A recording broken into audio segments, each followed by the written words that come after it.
Hi!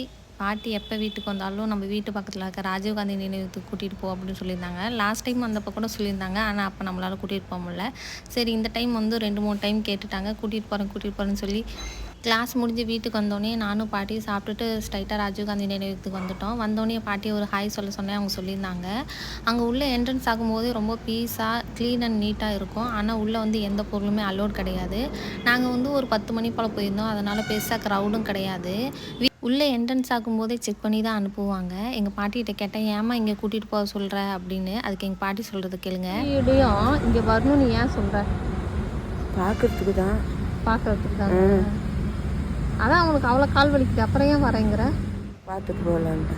எப்படி இருக்குங்க இடம்? இந்த இடத்துல வந்து செத்துக்கிறாருமா. உனக்கு யார் சொன்னா குண்டு போட்டாங்கன்னு? சொல்லிக்கிட்டாங்களா? யாரு? டிவியில். டிவிலையா?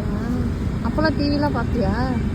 நான் எங்கள் பாட்டிக்கிட்ட கேட்டதுக்கு அவங்க என்ன கதை சொல்கிறாங்க பார்த்தீங்களா? அவங்களுக்கே கால் வலி இருந்தாலும் கேட்டாங்களே அப்படிங்கிறதுக்காக ஒரு டைம் கூட்டிகிட்டு வந்து காட்டிடுவோமேன்னு கூட்டிகிட்டு வந்தேன். உள்ளே என்ட்ரன்ஸ் ஆகும்போது செக் பண்ணி அனுப்புவாங்கன்னு சொன்னேன் பார்த்தீங்களா? அது வந்து சின்னதாக நம்ம குப்பை போடுற மாதிரி ஏதாவது ஒரு திங்ஸ் எடுத்துகிட்டு போனால் கூட உள்ளே அலோவ் பண்ண மாட்டாங்க. அப்படியே ராஜீவ்காந்தி நினைவுத்தையும் சுற்றி பார்த்துட்டு வெளியே வரும்போது ஒரு அழகான டிராயிங் இருந்தது. அதையும் பார்த்துட்டு அப்படியே பத்திரமாங்க நாங்களும் வீட்டுக்கு கிளம்பிட்டோம். ஓகே பாய் பாய். இதை மாதிரி நெக்ஸ்ட் வீடியோவில் பார்க்கலாம்.